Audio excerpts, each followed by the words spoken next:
Welcome to The Explainer. Today, we're going to dive into a 1,000-year period in ancient India that is just fascinating. We'll see how a society of nomadic herders completely transformed into one of powerful kings and, pretty rigid social classes.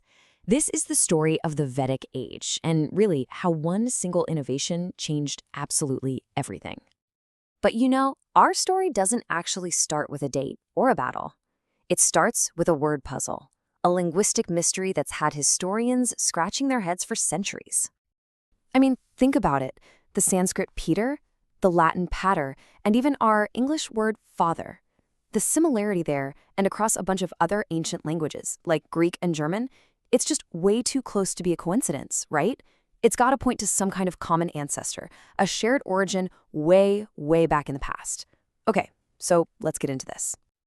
So this linguistic link, it kicked off this huge historical debate about where the Vedic people and their language, Sanskrit, actually came from. How did all these connections happen in the first place? Well, two big ideas popped up to try and explain it. The first is the outward migration theory, which suggests that the language actually spread from India out to the rest of the world. But the other one, the inward migration theory, is the one with a lot more evidence behind it. The idea here is that nomadic groups from the Central Asian steppes started moving in all sorts of directions.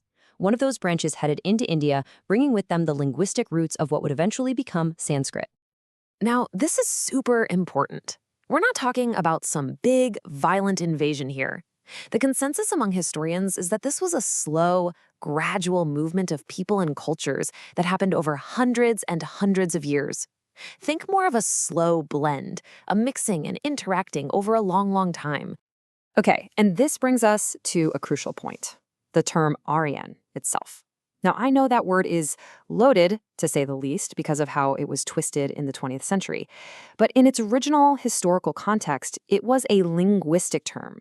It simply referred to people who spoke related Indo-European languages. It was never about race. All right, so now that we've got a handle on where these folks might have come from, let's see what their world actually looked like.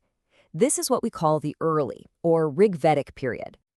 So picture this, a society that's basically always on the move. Their whole economy was built around herding, and your wealth, it was measured by how many cows you had. Power wasn't concentrated in one king.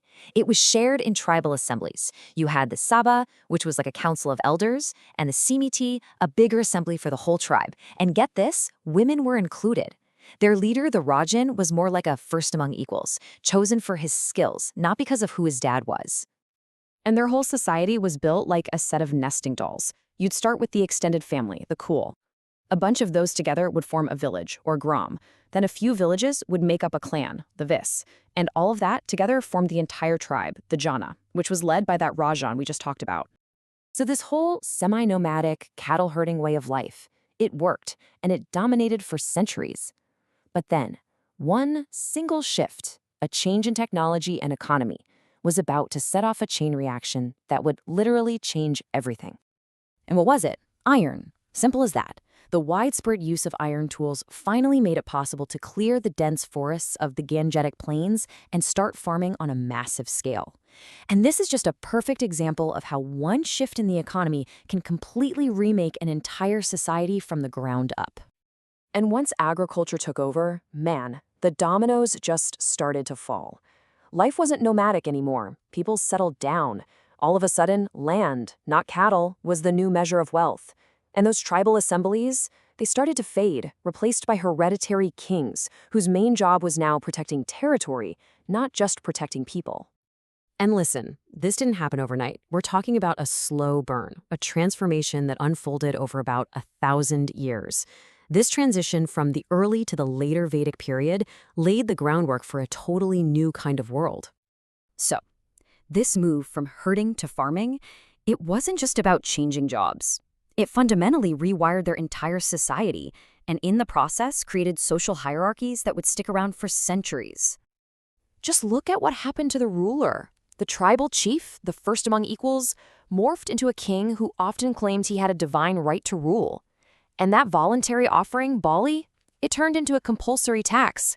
This was the beginning of a real, formal system of taxation. And on top of that, a new, formal tax called Bhaga showed up. This was a systematic claim on all the agricultural wealth. Basically, Every farmer owed the king a chunk of their produce, usually about 1/6. So with this new, settled society, you need more structure, right? Well, that's where the Varna system comes in. It was a new social hierarchy, justified by religious texts, that basically divided everyone into four main roles. It created a stable, if very rigid, structure where everyone had a defined place in this new farm-based economy, with the priests and the warriors sitting right at the top. And you have to understand, none of this was an accident.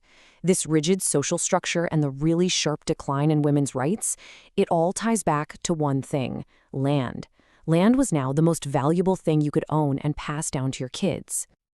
It's actually pretty staggering when you look at it. In the early Vedic period, women had a voice. They were part of tribal councils.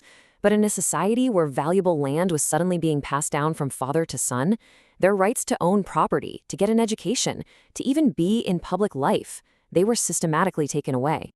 Now here's a really provocative idea from the source material for this explainer. It makes the claim that this huge shift to agriculture, the very thing that built kingdoms and cities, was also the origin of all social evils, creating deep-seated hierarchies and inequalities that would define the subcontinent for ages to come. It's a powerful thought. So let's wrap this all up. The Vedic Age is, at its heart, a story of massive transformation. It starts with a puzzle about migration, it's revolutionized by the simple power of agriculture, and it ends with brand new political and social structures. That move from herding to farming wasn't just a lifestyle change. It literally created the foundations of kingship, social hierarchy, and inequality that would go on to shape India for millennia. Which kind of leaves us with one last big question to chew on, right? How much of our world today, our ideas about property, about power, about social order, is still being shaped by these ancient shifts that happened thousands of years ago? Something to think about. Thanks for joining me for this explainer.